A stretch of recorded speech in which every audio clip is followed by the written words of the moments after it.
a todos y a todas los que están viendo esta videocolumna. Mi nombre es Diana Sánchez, directora de la Asociación Minga, quien hace parte del programa Somos Defensores, un espacio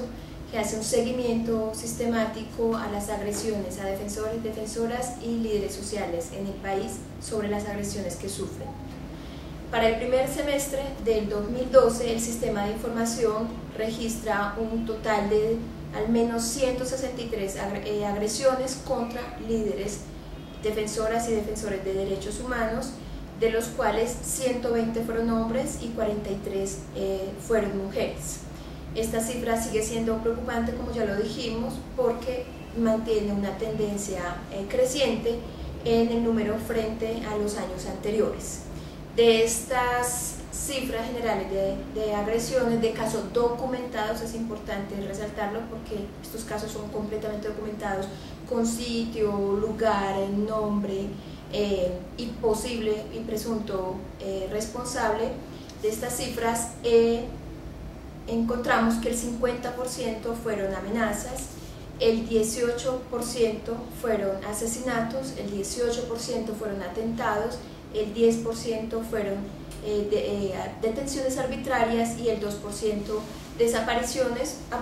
Pareciera que un 2% es poco, pero tener 3 desapariciones en un semestre de líderes y defensores para nosotros es una cifra preocupante, porque eso muestra que la situación en materia de desaparición no ha cambiado en el país.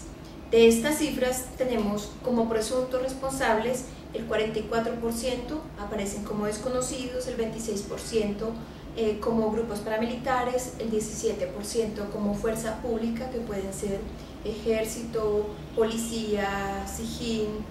entre otros, y un 13% de la guerrilla. Este último dato es importante porque la guerrilla ha venido en un incremento permanente de agresión contra líderes, defensores y defensoras de derechos humanos en diferentes regiones del país. También es importante destacar las regiones que siguen siendo las más afectadas por esta agresividad contra sus líderes y defensores de derechos humanos, y se destacan en primer lugar el Cauca,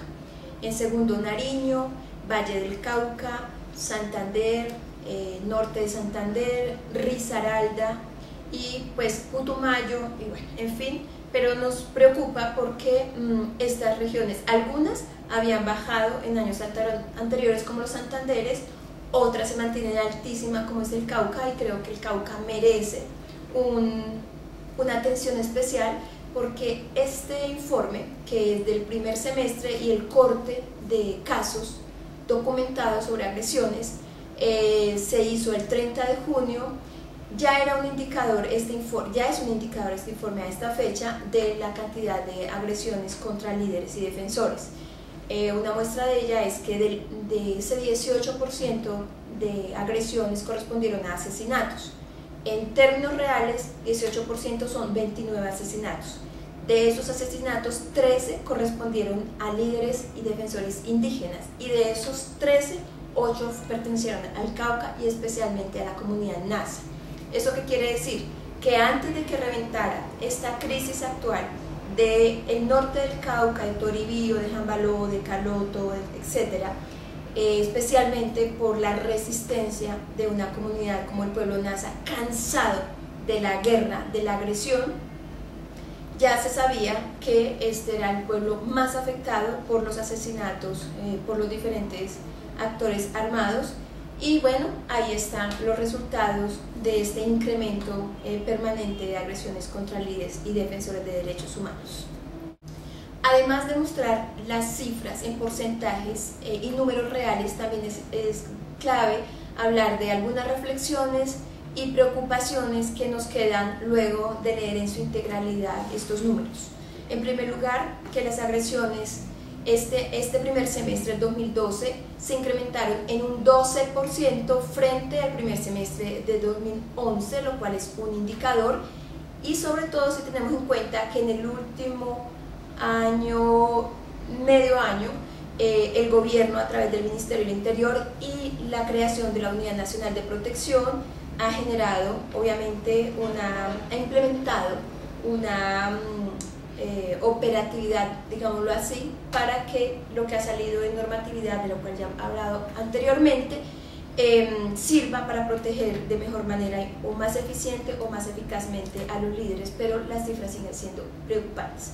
Una segunda reflexión es la capacidad de sevicia y de tortura y de agresión que están utilizando los agresores contra líderes. Nos llama poderosamente la atención que gran parte de estas personas fueron asesinadas dentro de sus hogares, junto con sus familias, junto con sus hijos, y con una frialdad y un cálculo espantoso, lo cual a nosotros nos llama poderosamente la atención. Y si no fue dentro de sus hogares, fue muy cerca, llegando a la casa o saliendo de la casa,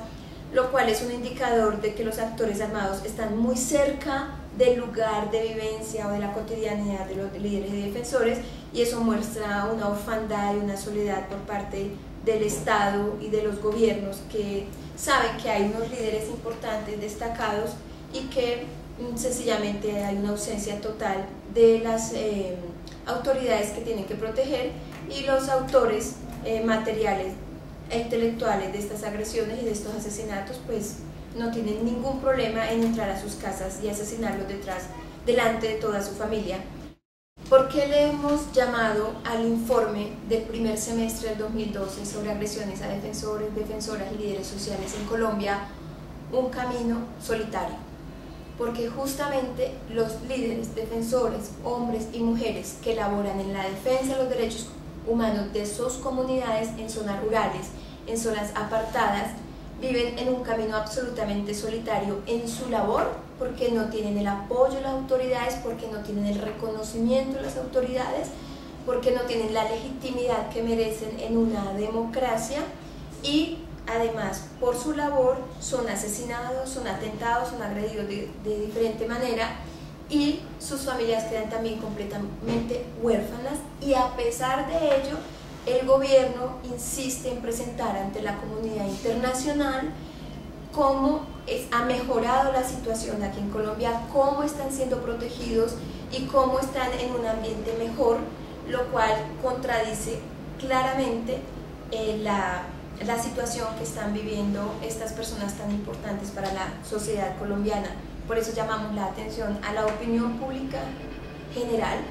que entiendan que sin líderes sociales, que sin defensoras, quien esté pensando en cómo mejorar las condiciones de derechos humanos en el país, no será posible tener un país mejor.